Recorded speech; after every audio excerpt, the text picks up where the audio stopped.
Hello everyone, welcome to Elite Straight. I hope आपके preparations काफ़ी ज़्यादा अच्छे चल रहे होंगे।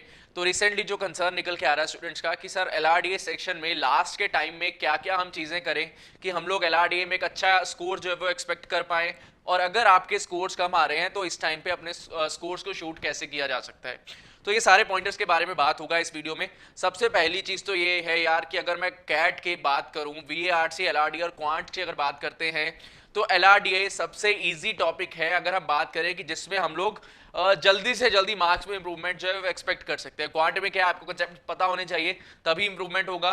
वीएआरसी में भी भाई आपका जो एक एनालिसिस पोर्शन है बहुत ज़्यादा स्ट्रांग होना चाहिए, सो दैट समझ पाओ कि यार क्यों कोई पर्टिकुलर ऑप्शन को हम निगेट करते हैं, क्यों हम कोई पर्टिकुलर ऑप्शन को पिक करते हैं। But if we talk about LRDA section, तो एलआरडीए में आपको कोई बहुत बड़ा किंग बनने का जरूरत नहीं है कि भाई मुझे सब कुछ आना चाहिए, मुझे सारे टॉपिक्स आना चाहिए तभी आप एलआरडीए में 98 प्लस या 99 परसेंटाइल ले सकते हो। वैसा वाला गेम है नहीं। आप में से भी काफी सारे स्टूडेंट किसी किसी मॉक में शायद आपने 99 प्लस भी स्कोर कर लिया हो, और कुछ मॉक्स में आपका स्कोर जो है 70-60 की रेंज में भी चला जाता है। तो चीज मैटर क्या करती है कि यार नॉलेज का बहुत बड़ा रोल है कि यार आपको सारे टाइप के पजल्स आने चाहिए, फिर ही आप अच्छा स्कोर जो है वो एक्सपेक्ट कर सकते हो। नहीं, मेन जो रोल आता है एलआरडीए सेक्शन में वो आता है सेट सिलेक्शन का।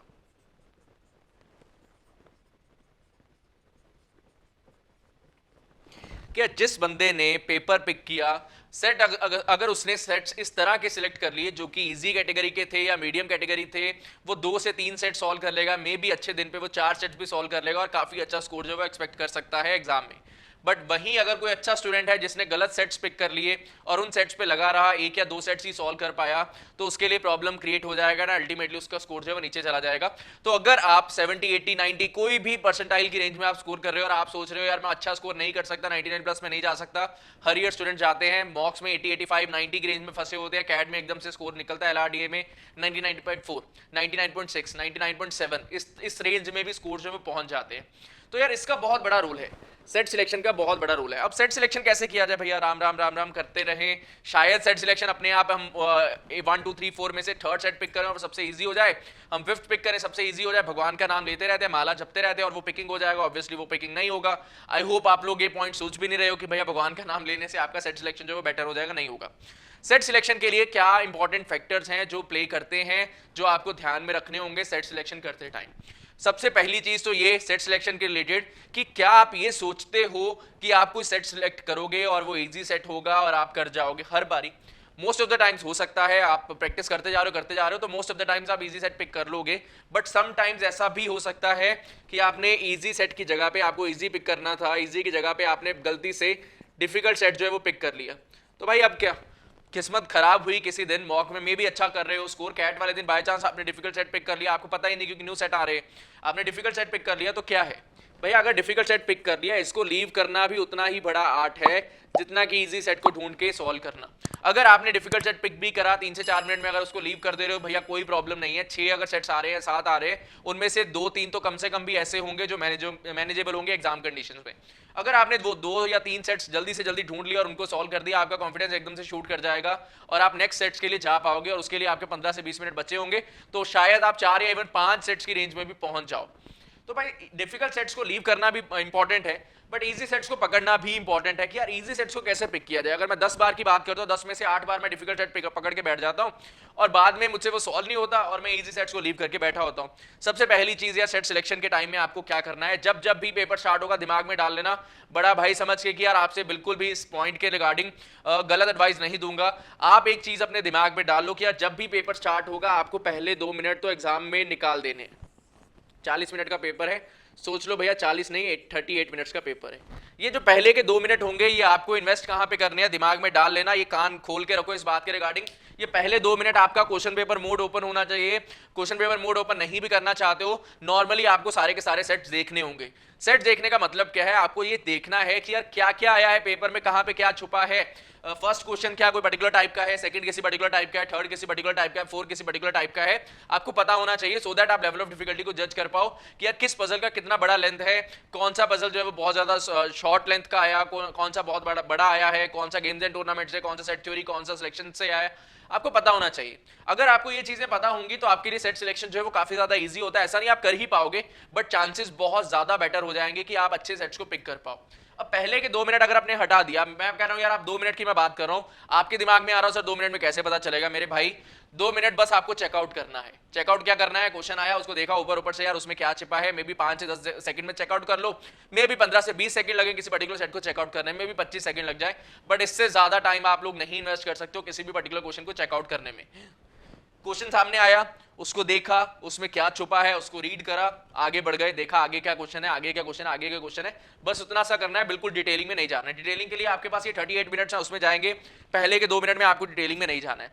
हमने क्वेश्चन रीड कर लिए, अब अपना सिलेक्शन का पैरामीटर क्या रहेगा। पहली बात तो ये, अगर आपने बहुत ज्यादा LRDA सेट्स का प्रैक्टिस करा है तो आपको सेट्स पिक करने में बहुत ज्यादा प्रॉब्लम नहीं होता। Reason behind that is simple, आपका एक्सपोजर लेवल इतना इंक्रीज हो चुका है कि आपको देखते ही अगर 6 पजल आए हैं, 6 में से आपको 3 से 4 पजल्स का समझ में आ जाएगा कि यार ये आपके पाले के हैं या नहीं, पाले के है या नहीं, मतलब आपके लिए फेवरेबल है या नहीं, आपको वो लीव करने हैं या फिर आपको वो सॉल्व करने हैं। नाउ अगर यार क्वेश्चन आता है सामने, उसके लिए क्या क्या पैरामीटर रहेंगे समझने के लिए कि यार क्या वो क्वेश्चन पकड़ना चाहिए या फिर वो क्वेश्चन को लीव कर देना चाहिए। सबसे पहला जो पॉइंट आता है कि यार उस क्वेश्चन का लेंथ क्या है। अगर मैं राउंड 1 क्वेश्चंस की बात कर रहा हूं, राउंड 1 क्वेश्चंस में सिर्फ और सिर्फ वो वाले पजल्स अपने को सॉल्व करने हैं जो अपने को पता लग रहा है यार ये होगा ही होगा। मे बी राउंड 1 में आपको एक ही पजल मिल जाए, मे बी 2 मिल जाए, मे बी 3 मिल जाए अगर बहुत ज्यादा अच्छा दिन हुआ, बट एक पजल मिनिमम से मिनिमम आपको उठाना है। रीजन बिहाइंड दैट कि यार अगर 40 मिनट आपको मिल रहे हैं, अगर आपने गलत पजल पहले नंबर पे पिक कर लिया, 10 से 15 मिनट आपने उसमें इन्वेस्ट कर दिए, प्रेशर सिचुएशन इतना ज्यादा क्रिएट हो जाएगा, मैनेज नहीं कर पाओगे एंड अल्टीमेटली अपना LRDA तो बिगाड़ोगे ही और अपना क्वांट भी उड़ जाएगा। तो अपना सिंपल पॉइंट्स रखो कि यार पहला मुझे एक पजल ऐसा पकड़ना है जो मैं शॉर्ट सॉल्व करूंगा, मेरे 12 नंबर बनेंगे कोई बात नहीं, बट वो 12 नंबर जो है वो मुझे इतना ज्यादा कॉन्फिडेंस देंगे कि मैं दूसरा तीसरा चौथा पजल भी सॉल्व जो है वो कर पाऊं। मेरे हाथ नहीं कांपेंगे, मेरा ब्रेथ जो होगा वो कंट्रोल में आ चुका होगा, हार्ट बीट नॉर्मल हो चुका होगा। जब आप एक पजल को सॉल्व करोगे इतना ज्यादा कॉन्फिडेंस शूट करेगा कि आप दूसरे पजल्स में मूव कर पाओगे, ज्यादा डर नहीं लगेगा। तो एक पजल इंपॉर्टेंट है, तो एक पजल को जज करने के लिए आपका पॉइंट क्या है, सबसे पहले तो लेंथ देखना इंपॉर्टेंट है। कई बार क्या होता है कि लेंथी क्वेश्चन आते हैं और वो इजी होते हैं, आप बोलोगे सर ऐसा तो नहीं है कि मैं लेंथी क्वेश्चन को रीड नहीं करूंगा, रीड करूंगा तभी पता चलेगा वो इजी है या डिफिकल्ट है। ऑब्वियसली लेंथी क्वेश्चंस को अपना बनाना है राउंड 2 के लिए कि यार राउंड 2 में ऑब्वियसली हम लोग आना ही आना है 40 मिनट में। राउंड 1 आपका 15 से 20 मिनट में खत्म हो जाएगा, बहुत ज्यादा आपका राउंड 1 चलेगा नहीं, उसके बाद में राउंड 2 का ही टाइम है। राउंड 2 में आप रीड करना या लेंथी क्वेश्चन को करना है या नहीं करना, क्या वो करने लायक है या नहीं। और अगर आप लेंथी क्वेश्चन को रीड भी कर रहे हो, आपको 3 से 4 मिनट में समझ में आ जाएगा क्या वो क्वेश्चन करने लायक है या वो लीव करने वाला है। ये पता चलना चाहिए, और ये पता कैसे चलेगा, आपने ढंग से प्रैक्टिस किया है तो, अदरवाइज नहीं पता चलेगा। ढंग से प्रैक्टिस के पॉइंट की अगर मैं बात करता हूं, मैं रिसेंटली काफी सारे LRDA पजल्स करा रहा हूं, डेली 6:30 PM पे LRDA पोस्ट करता हूं। DI मैंने रिसेंटली 3 से 4 दिन में पोस्ट किया। अब प्रॉब्लम क्या राइज हो रहा है, स्टूडेंट्स को यार कंसेप्ट ही नहीं पता, बहुत ज्यादा बेसिक पजल्स है फिर भी सॉल्व नहीं हो पा रहा। मैं आपको हेल्प जरूर करूंगा पूरे एक एक पॉइंट को फिगर आउट करने में कि कैसे सॉल्व किया जाता है। मैंने कल भी एक LRDA पजल पोस्ट किया था, स्टूडेंट्स ने प्रॉब्लम फेस किया, गलत आंसर दिए हुए, मैं कराऊंगा, बट मुझे भी आपसे सपोर्ट रिक्वायर्ड होगा। भाई शेयर करो, लोगों तक पहुंचना चाहिए, अगर मैं एफर्ट डाल रहा हूं तो पहुंचेगा, तभी दोनों के लिए हेल्पफुल होनी चाहिए वो चीजें, तो प्लीज उनको शेयर जरूर करते रहना। सबसे पहली चीज तो आती है लेंथ की। लेंथ इंपॉर्टेंट है, अगर बहुत बड़ा लंबा पजल है तो मैं उसको राउंड 1 के लिए ऑब्वियसली नहीं रखूंगा। अगर मेरे पास कोई इस तरह का पजल आया जो कि पजल ओरिएंटेड है, पजल ओरिएंटेड मतलब कोई टॉपिक नहीं है भैया, जैसे एग्जाम में आ जाता है कोई आड़ा टेढ़ा सा कोई क्वेश्चन आ गया, आपको पता ही नहीं यार कौन से टॉपिक को बिलोंग करता है, कुछ पॉइंट्स होंगे उनको रीड करना पड़ेगा, उसके बाद में आपको समझ में आएगा। तो ये पजल ओरिएंटेड जो क्वेश्चन होते हैं ये आपके पास डायरेक्टली राउंड 2 के लिए बन जाते हैं, ये राउंड 1 का क्वेश्चन नहीं है। राउंड 2 में आप जज करोगे कि यार ये राउंड 2 का क्वेश्चन है या राउंड 3 का क्वेश्चन है। अगर राउंड 2 का होगा आप एग्जाम कंडीशन में सॉल्व करने का ट्राई करोगे, अगर राउंड 3 का होगा तो आप देखोगे यार अगर टाइम मिलता है तो 40 मिनट में मुझे नहीं लगता राउंड 3 में जाने का आपको टाइम मिलेगा, तो राउंड 2 ही अपना फाइनल सोचो कि राउंड 2 में ही आपको सॉल्व करना है। तीसरा, क्वेश्चंस का लैंग्वेज रीड करो। भाई क्वेश्चंस में क्या CBD भरे पड़े हैं, क्या हर क्वेश्चन में आपको कैन नॉट बी डिटरमिन्ड दिया गया है, क्या हर क्वेश्चन में आपको दिया गया है कि भैया इफ ऐसा होगा तो वैसा होगा, ऐसा होना चाहिए तो वैसा होना चाहिए। बहुत ज्यादा कहानी अगर वो डाल रहा है तो उस केस में वो आपके राउंड 2 के क्वेश्चंस बन जाते हैं, राउंड 1 के क्वेश्चंस वो आपसे नहीं बनते। नाउ अगर मैं बात करता हूं राउंड 1 की, ये कुछ मोटा मोटी पॉइंट्स हैं। हर बारी ऐसा ही नहीं होगा, वैसा भी जरूरी नहीं है, आपको अपनी अप्रोच के साथ में फ्लेक्सिबल रहना होगा कि यार ऑन स्पॉट आप घर से निकलते हो, गाड़ी लेकर निकले, आपने सोचा भैया आज मैं लेफ्ट टर्न लूंगा, राइट टर्न लूंगा, लेफ्ट लूंगा, लेफ्ट राइट लूंगा, यहां तक मैं पहुंच जाऊंगा। आप आगे पहुंचते हो, रास्ते में फाटक बंद है, जाम लगा हुआ है, आपने रास्ता चेंज कर दिया। तो हर बारी ऐसा नहीं होता भाई, आपने A पॉइंट से निकले B पॉइंट तक पहुंचने के लिए आपको एक ही रास्ता है, रास्ते चेंज हो सकते हैं, आपकी मंजिल जो है वो इंपॉर्टेंट है कि आपको इतने नंबर ऑफ पजल जो है वो सॉल्व कर लेने। तो वो कैसे सॉल्व होंगे, ये कुछ पॉइंट्स हैं जो आपके दिमाग में जरूर रहने चाहिए। इसके बाद में कुछ चीज ये आती है कि आपका ईगो फैक्टर भी बहुत ज्यादा इंपॉर्टेंस प्ले करता है। समटाइम्स आपने देखा होगा कई बार सिलेक्शन का क्वेश्चन आता है, यू थिंक कि यार सिलेक्शन तो मेरा अच्छा है, बट आप लेवल ऑफ डिफिकल्टी को जज नहीं करते हो, एंड लेवल ऑफ डिफिकल्टी ज्यादा होता है, आप उसमें बहुत ज्यादा टाइम इन्वेस्ट करते हो एंड प्रॉब्लम्स आपके लिए क्रिएट हो जाते हैं। तो अपना अल्टीमेट पॉइंट ये है कि राउंड 1 में अगर हम पजल को सिलेक्ट कर रहे हैं, तो राउंड 1 में पजल को अगर सिलेक्ट किया जा रहा है तो ओनली मैं ये नहीं देखूंगा कि भाई वो टॉपिक क्या है, may be games and tournament से पजल आए भाई, टाइम टेकिंग हो, 15 से 20 मिनट उसमें जाने हो, तो मैं उसको राउंड 1 में नहीं रखूंगा ना ऑब्वियसली। मे बी कोई और क्वेश्चन ऐसे हो जो इजी हो, मैं राउंड 1 में गेम्स एंड टूर्नामेंट पकड़ लूं, वो डिफिकल्ट है या लेंदी है, उसमें मेरा टाइम निकल जाएगा। तो टॉपिक बेस मत रखना अपना अप्रोच कि मुझे ये टॉपिक आता है तो मैं ये पहले ही करूंगा, मुझे ये टॉपिक नहीं आता तो मैं बाद में करूंगा, वो दिमाग में नहीं होना चाहिए। सिंपल सा ये दिमाग में रखो कि यार अगर नोन टॉपिक्स है, मान लो अरेंजमेंट आ गया, सेट थ्योरी आ गया, क्यूब्स आ गया, गेम्स एंड टूर्नामेंट आ गया, या पर्टिकुलर कोई सिलेक्शंस आ गया, या ट्रुथ एंड लाई आ गया, जो टॉपिक्स के बारे में आपको नॉलेज है, उन टॉपिक से अगर कोई क्वेश्चन आता है तो आप बहुत इजीली, बहुत ज्यादा क्विकली उनको जज कर सकते हो कि यार उनका लेवल ऑफ डिफिकल्टी क्या है।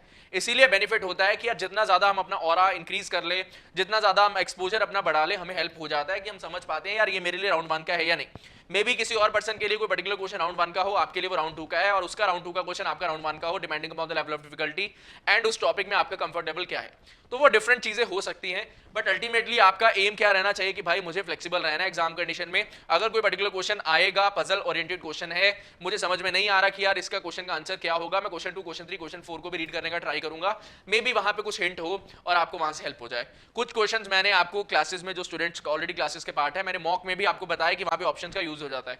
मैंने सिलेक्शन का क्वेश्चन आपको कराया, वहां पे 4th क्वेश्चन का यूज हो रहा है, बहुत प्यार से पूरा का पूरा जो अरेंजमेंट है निकल के आ रहा है। 3 से 4 क्वेश्चन अगर यार बना पा रहे हो तो उससे ज्यादा आपको और क्या चाहिए। 5 से 6 मिनट में अगर आपके 3 से 4 क्वेश्चन बन जा रहे हैं एक पर्टिकुलर पजल में, तो वो चीजों को दिमाग में लेके आने का ट्राई करो, थोड़ा सा फ्लेक्सिबल रहोगे चीजों के साथ में, तो अपना अटेम्प्ट जो है वो बढ़ा पाओगे।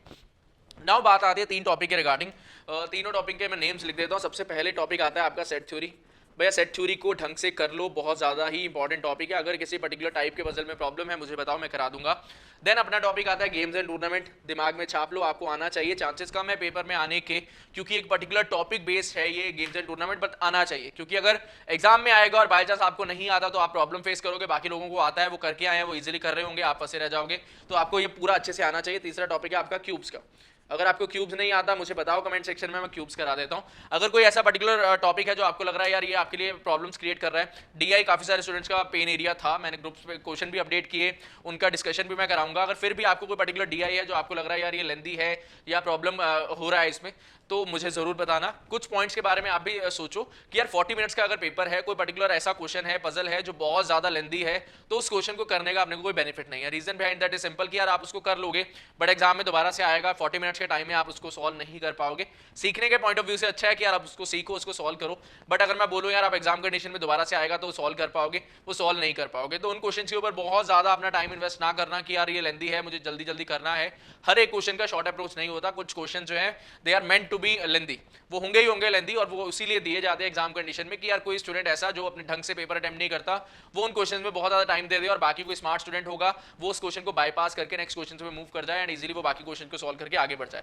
गेम जो है, अभी मैंने पहले भी ये पॉइंट बताया था कि यार टॉपर के स्कोर में और एक नॉर्मल स्टूडेंट के स्कोर में बहुत ज्यादा डिफरेंस नहीं है। अगर 90 परसेंटाइल की अगर हम बात करते हैं, 99 परसेंटाइल की बात करते हैं, कोई बहुत ज्यादा फर्क नहीं है।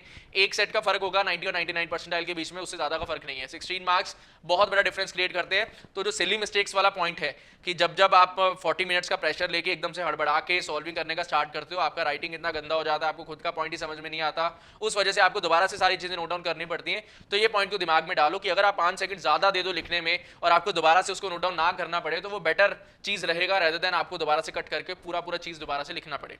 ठीक है, क्वेश्चन का लैंग्वेज रीड करने का हैबिट डालो, वो चीजें आपको बहुत ज्यादा हेल्प करेंगी। क्वेश्चन का अगर लैंग्वेज आपने ढंग से रीड किया होगा, ऑप्शंस आपने ढंग से रीड किया होगा, 1 से 2 सेट आपके हर कैट के पेपर में इस तरह से बनते हैं कि आपने ऑप्शंस का हेल्प लिया और बहुत क्विकली आप उस क्वेश्चन को सॉल्व कर पाए। तो इन पॉइंट्स को इनकॉर्पोरेट करने का ट्राई करो। अगर कुछ और चीजें हैं मेरे लायक जो मैं आपकी हेल्प कर सकता हूँ, कमेंट सेक्शन में जरूर डाल देना, मैं जरूर हेल्प करूंगा। और ये जो 1 मंथ है, 1 मंथ भी नहीं बचा यार, 25 दिन ही लगा के चलो, ये जो 25 दिन बचे हैं इनको हम जितना अच्छे से यूटिलाइज कर सकते हैं उतना अच्छे से आपको यूटिलाइज करना चाहिए। सेक्शनल इस टाइम में भर भर के दो, स्ट्रेटजी के ऊपर वर्क करो कि यार 40 मिनट्स में आपके लिए किस तरह से वर्क करती है। ये स्ट्रेटजी टाइम लगेगा 2 मिनट पहले ग्लांस करने का, क्योंकि कई बार क्या होगा आप ईगो के चलते 2 मिनट नहीं लोगे, आप फर्स्ट सेट जो भी आएगा उसको सॉल्व करने लग जाओगे। तो इस चीज के ऊपर वर्क करो कि यार 2 मिनट मुझे यूज ही नहीं करने हैं, मैं रीड करूंगा जस्ट क्वेश्चन को एंड देन मैं आगे बढ़ जाऊंगा। आई होप ये जो सारे पॉइंट्स हैं इससे आपको हेल्प जरूर होगा। ट्राई करो एक बारी कि यार ये चीजों को आप इनकॉर्पोरेट करो अपने मॉक सॉल्विंग के ऊपर।